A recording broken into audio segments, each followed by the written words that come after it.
Welcome to Cactus Crossfire, your go-to for hot takes and prickly debates. So thank you again, Mr. Speaker. We're going to go into our top 2025 here. We welcome to stick around and hear us reflect on our 9 episodes that we're deep in and going over some of these. And we'd love to hear your thoughts because, when I called you the other day, you said, I think I've seen every single episode. And, I think you're one of the 35 subscribers to our YouTube channel. But at the same time, it's getting up there. I think we're up to like 60 or 70 now. It is getting up there. It is getting up there. And at the same time, what we love now is that we've got, so many folks that are paying attention to us and hearing us. I was with Majority Whip, Hockman Vigil the other day, and we were talking about you coming on the show, and she goes, "Oh my God, he's gonna be on the show. You got the speaker?" And I'm like, "Oh yeah." And she goes, "People are gonna lose their minds. It's like you're the new hot show in town." I'm like, "No, we're not that." And she's like, "They're talking about it, Sisto. I'm just gonna tell you, they're talking about your program." and you've been one of the ones that's talked about us from the very beginning. So let's get into our top 25 viewed clips from 2025. So we're looking at number real quick, Sisto. Yeah. Top 10. Top 10. We're not doing 25. No, on top of 2025. Yeah. Top 10. Yeah. So what we've got is we're going to look at our first one here is the Nevada senators save the economy. I want to identify 2 senators from my state because there were 8 U.S. senators that stepped up and said, "You know what? We've gone far enough. This is ridiculous.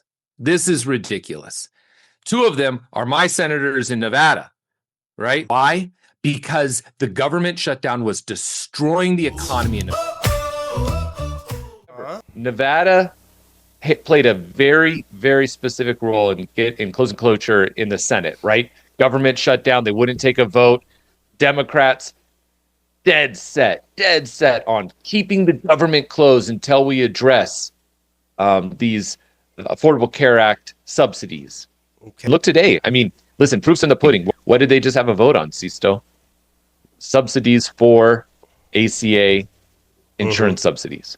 Eddie's right. His 2 senators stepped up for us really big time. And also, that was also the episode where I highlighted my handmade scarf for the first time, which got quite a few good comments on from some folks. But now the next one, it's back to me.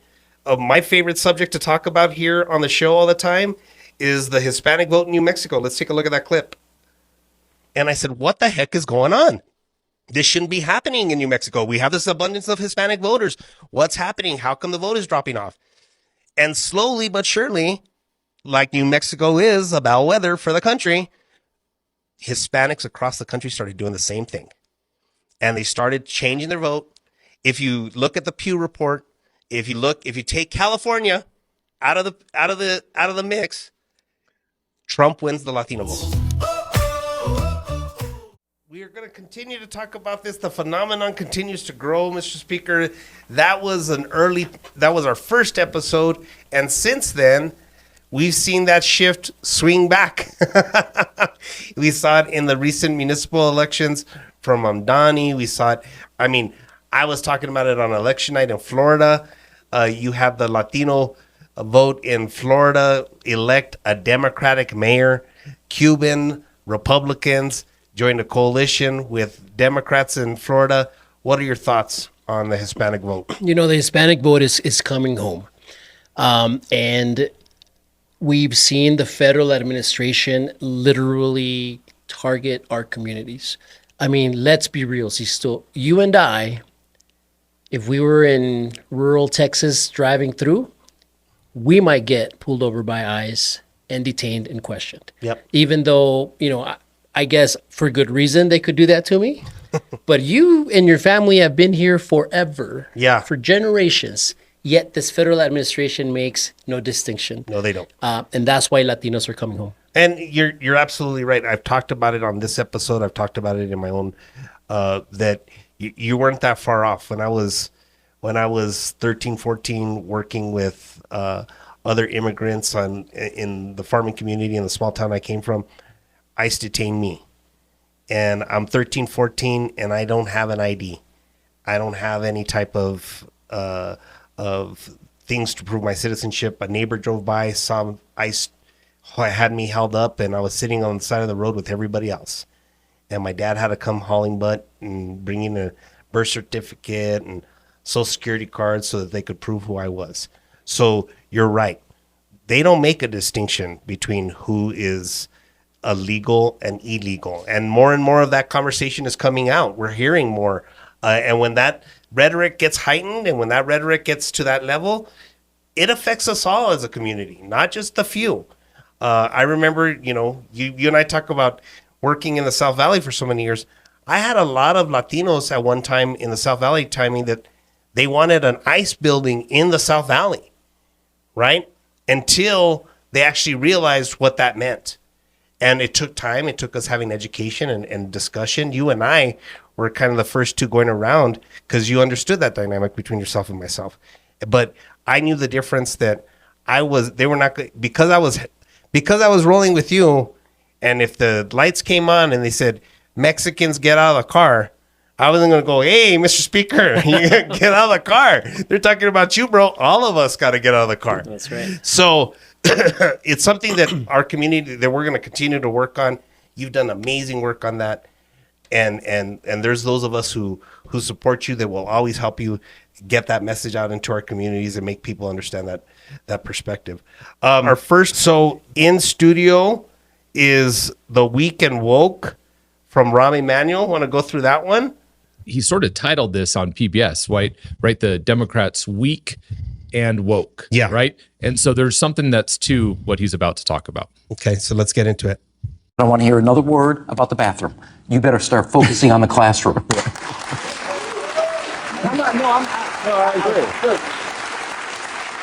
We have the worst reading scores for eighth graders in 30 years. And nobody, not a governor, not a mayor, not a president, not a secretary of education is talking about it. Debates. Ron Emanuel went on and we haven't seen him since he did this during the summer. We all speculated he's positioning to run for president, right? Came out, said Democrats are too weak and too woke, right? Mm-hmm. And here you go. The architect of the Obama administration that really revitalized Democratic voices in the community post George W. Bush, right? Got everyone excited. And I thought he hit sort of a drumbeat there. And later, but that weak and woke notion is that we need to show strength, right? We need to show strength in compromise, in stability and future, but also that we got to focus on the things that matter, right? Our Raging Cajun inspiration from the original Crossfire, James Carville said, it's the economy, stupid, right? Our wokeness moves us away from focusing on economy, which, Speaker, you've emphasized. It's all about what is affordability. Can we buy our first house? Can we make a sustainable living to support our family? Because that's what moves voters. That's what people care about. And that's where Ron was coming from. We've had that conversation, Mr. Speaker, about the divisions within the party itself, the extremes that happen on not just our party but everybody's party, and where they land on all of that. And and you talked about it here first, is saying things like the people who came before us have some validity, but at the same time they've got to hear what the cries of folks coming up through the ranks are too. You can't just push everybody aside. So we appreciate that we've got a leader here that understands that, and we're going to keep carrying that on in the next couple of years. So thank you. The next one we're going to go on down the line and pivots right into it, is Eddie and you getting real about the Democratic Party. Episode 7, Strength is in Exclusivity. The Democratic Party is this big tent, right? This idea that we bring everyone in. And I want to be clear, there are a lot of amazing Arab politicians within the Democratic Party. There are a lot of amazing Muslim politicians within the Democratic Party through state government, right, up and down. The problem comes when we have a Muslim, and I want to emphasize on the Muslim advocate, become a politician and perpetuates a narrative that creates an us versus them dynamic. That episode, Eddie, you're talking about Mandani and his unwillingness to come around on some of the rhetoric that some of the Jewish community was looking at. Yeah, Sisto, I think that clip rings even truer today.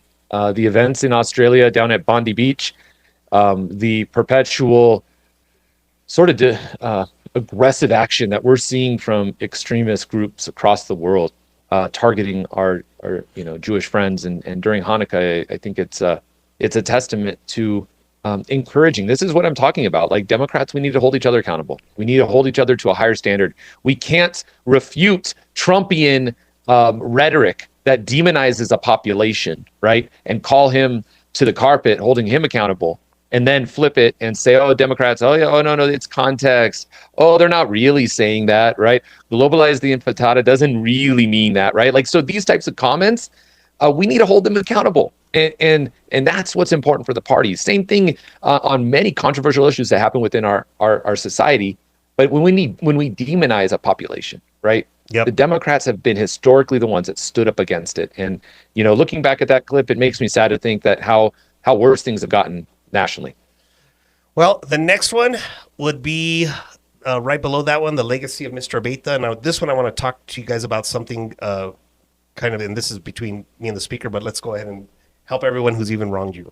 If your light went out and it was the cold of winter and you had done my father wrong, you could drive up to our front door and ask him to help. And he would load up and go do it.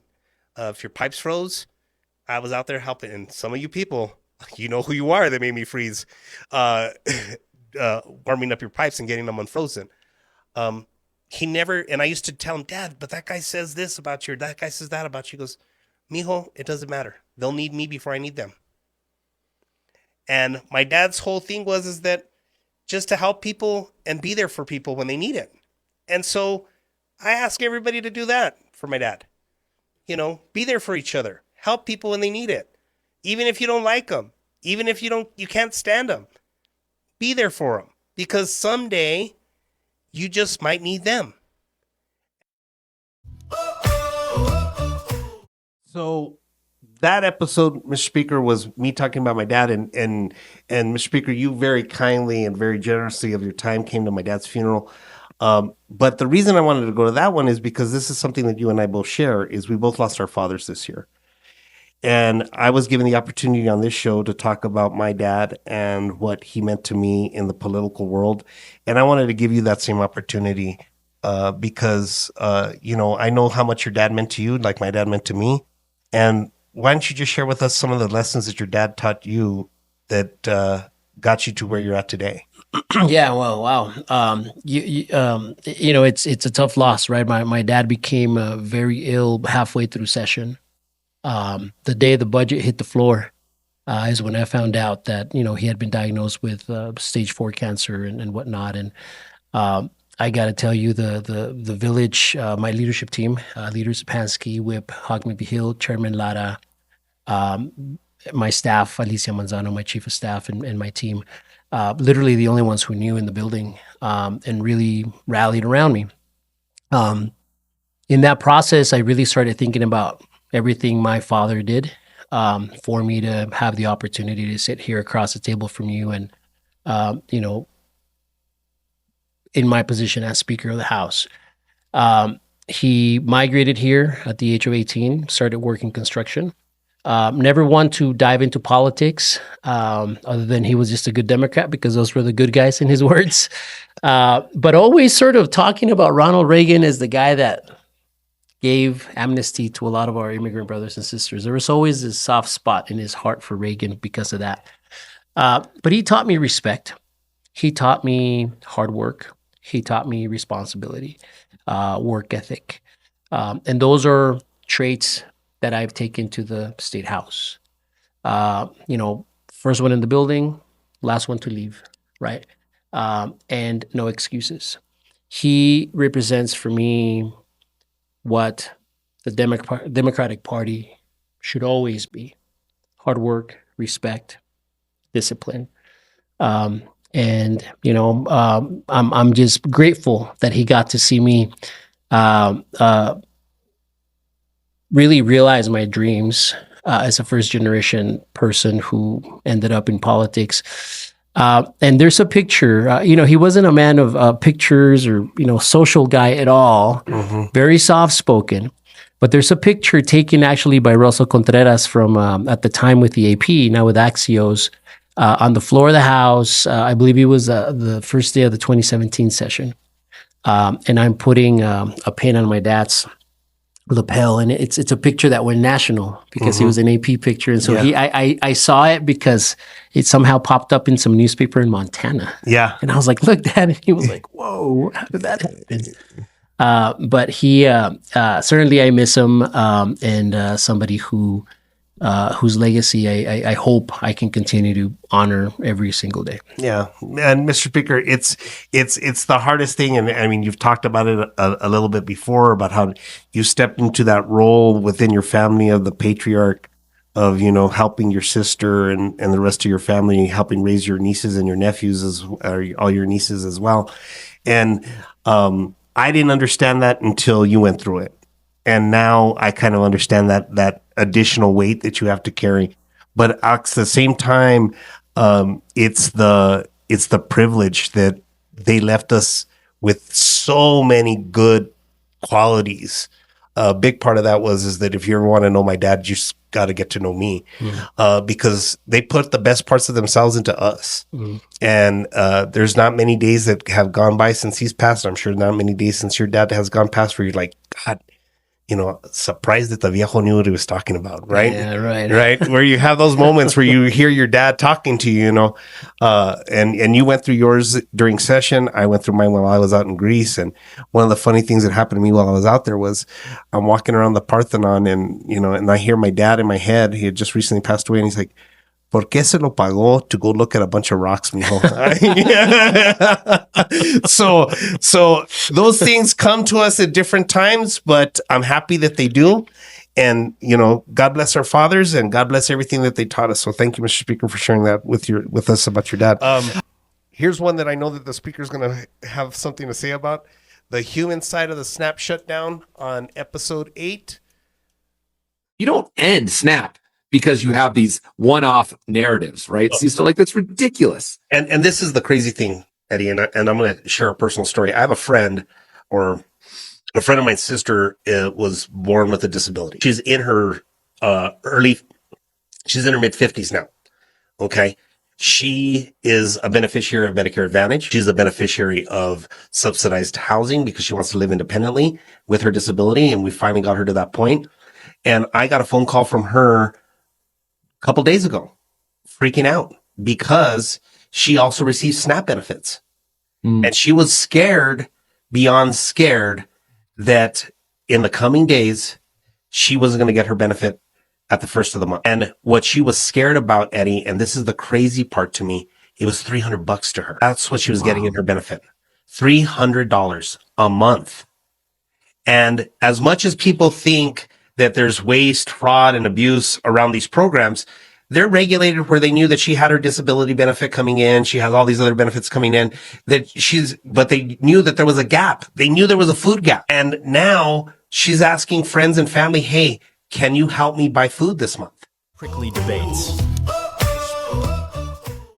Mr. Speaker, that was right at the height of the shutdown, and there was SNAP benefits being threatened to be taken away from people. When we filmed that episode, the very next day, Speaker Martinez is having a press conference.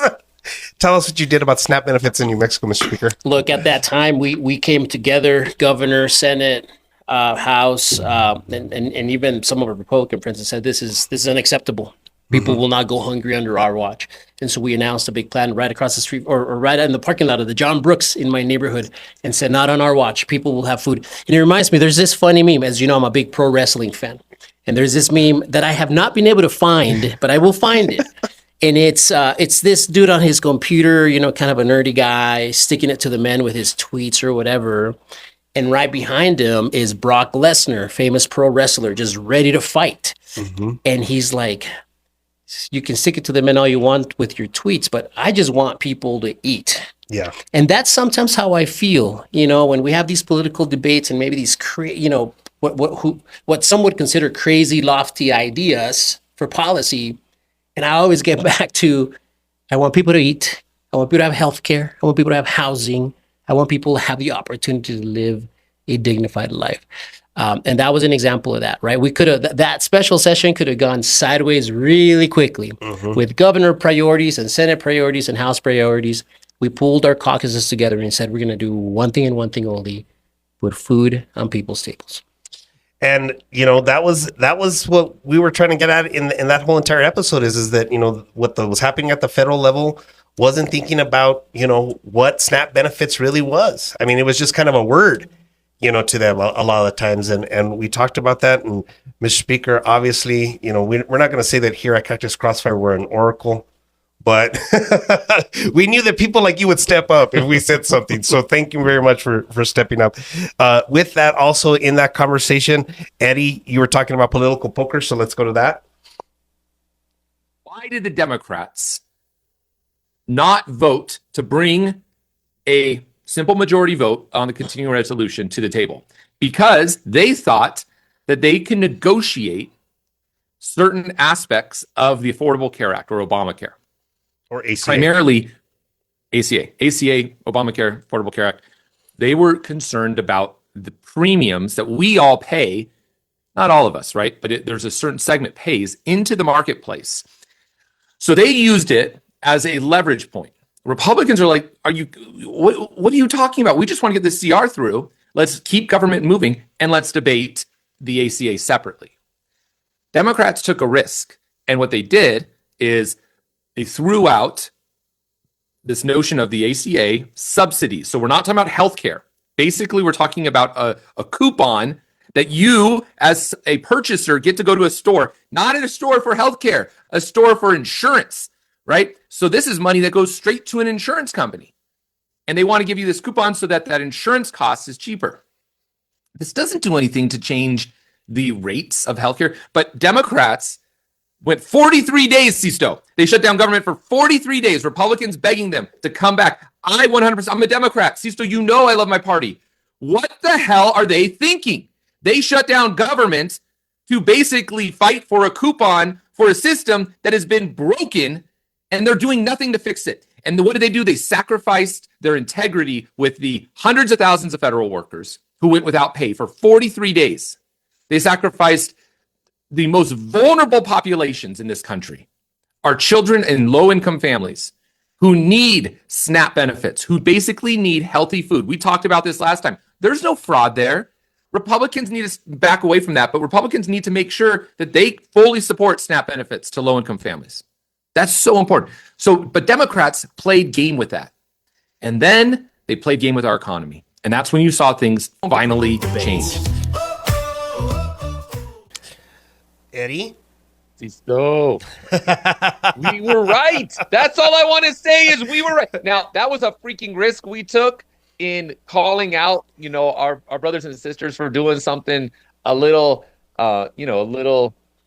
politically pokerish. But look, the moderate Republicans came to the table. The moderate Republicans said, sure, Democrats, let's negotiate this issue around the marketplace and these premiums.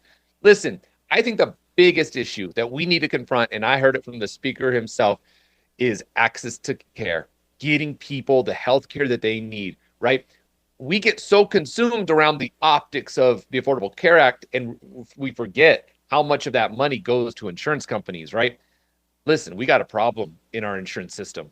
I mean, that is the understatement of the year. Like, that is an issue. But you look at that clip and I look back and I'm like, okay, good. We had some Democrats stand with some Republicans. They worked together, closed or fixed the shutdown, got our most vulnerable the services they needed. And now look at it.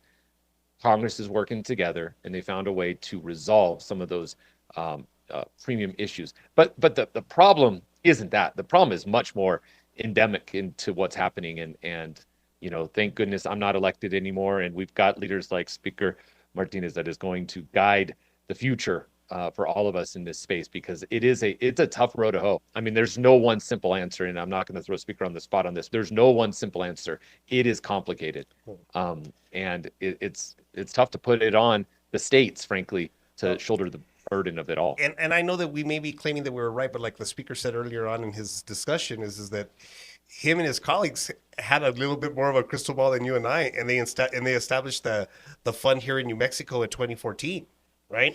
In 2021. In 2021. But the concept started back in 2014. Yeah, and so 2021, we got a guy sitting across from us that's been talking about this since then, and understanding the nuances of it.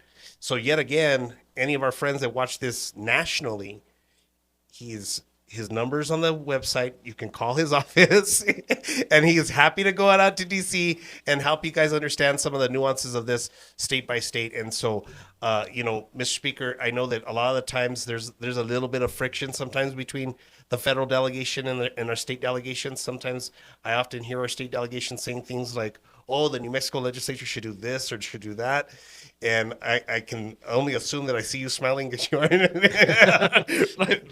like you are right now across from me.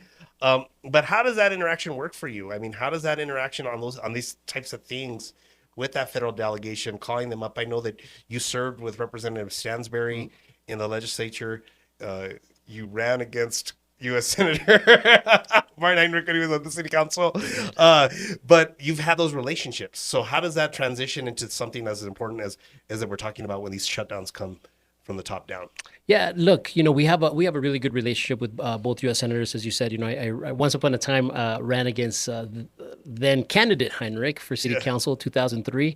He will not let me forget that. He brings that up a lot. Of course, Senator Ben Ray, right, and we both you and I did a lot of work with his father when he was speaker. And then our three Congress people, Congresswoman Stansbury, I've served with her. In fact, I was part of the team that worked at the time as the co-chair of the House Democratic Campaign Committee and targeted that seat and helped bring her on board. And she's an incredible leader. Our relationship is strong. And, whenever the federal government is failing to do things, we have an open line of communication and we talk constantly to see how the state can step up. So when it comes to SNAP, when it came to the ACA, now there's a big push to protect Chaco Canyon as well because of what the federal administration is doing. And it's a really good synergy between us. And look, back when the Democrats controlled the House and we had Biden in the White House, they were only a phone call away. And they have all made very important investments in infrastructure projects across the state, in programs to help support dual language learners, for example, through their discretionary congressional spending and whatnot. So it's a good relationship.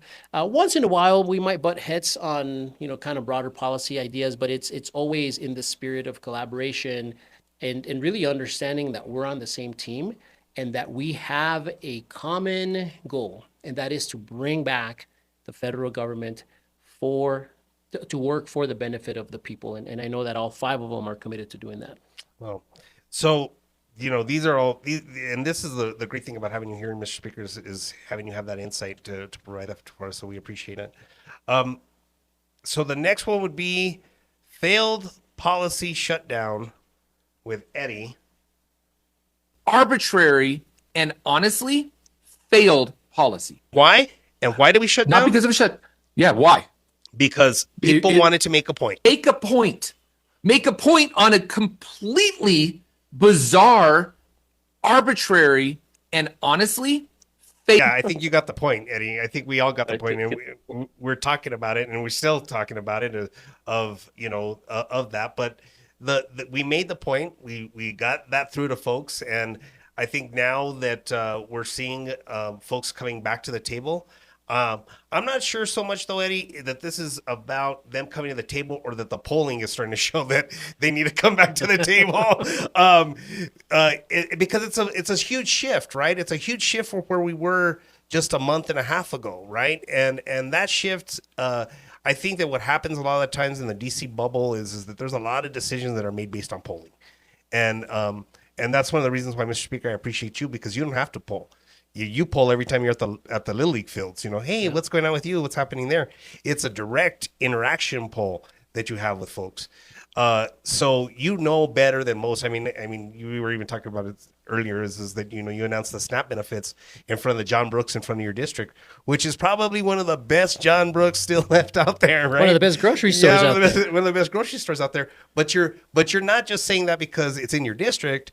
You're saying it because you shop there. I'm there 4 times a week. Yeah. I know all the cashiers by name. Yeah. They all have their favorite football teams, and we talk a lot of smack to each other, especially on Sundays. Yeah, so Sometimes I go in on Sundays just so that I can talk smack to the Raider fan or the Cowboy fan. And I think that's something that, and I'm glad to hear you saying things like that. You and the delegation have that line of communication, the federal delegation, because they need to hear that. I mean, I think that sometimes they get caught in the bubble in DC. You and I both know it. We've seen it in the past. We've seen it with other people, but it seems like now it's a little bit more prevalent than it's ever been before. So we've made the point. It's there. We named this show Cactus Crossfire after the old television show Crossfire, with our heroes on it, Paul Begala and James Carville. And so that led to our next clip. It's The Economy, Stupid. So let's go to that. I'm going to make an argument that I've been making since, I don't know, Eddie, you probably heard me say it 1,000 times, and it sounds like it's a little bit of a old school religion, but it's the economy, stupid. And if we're not talking about the economy and we're not talking about Prickly debates. We continue to reiterate on this is in talking to our Democratic friends and Speaker. We'll emphasize this for you and the caucus. We want to do what we can to get the right people in the right places. And talking to Dems, we listen. The environment is important. It's very important. But does the environment sell on retail politics, door-to-door campaigns? Not really. I mean, there's a very small population that gets out and votes on environmental issues. It's important. But guess what moves the electorate? What moves the electorate is the pocketbook. And so Sisto and I continue to talk about how important it really is for Democrats to get out there and say, listen, we got to go get away from Wall Street, get back to Main Street. We got to get to small businesses, empowering them, mom and pop shops, making sure that they not just survive. We want them to thrive, right? Democrats believe in thriving businesses and the economy that moves our entire rising tide. That's our principle, right? No trickle down. It's rising tide. Everyone eats. Everyone gets the value. And so I think we forget that too often with our small group, small issues that tend to segregate our political policies within the party. This brings it all back to what's really matters. It's the economy. Well, with that, Mr. Speaker, I know that you've got to get going. We appreciate your time here. We appreciate you hanging out with us for our top 10. We appreciate always seeing you, and we'll catch you next time. Thank you, guys. Thank See you next time. Thank you again to Gabe and our producer, Mandy, for being the best team and helping us put this together. Eddie, always a pleasure, and we'll see you next year. Peace.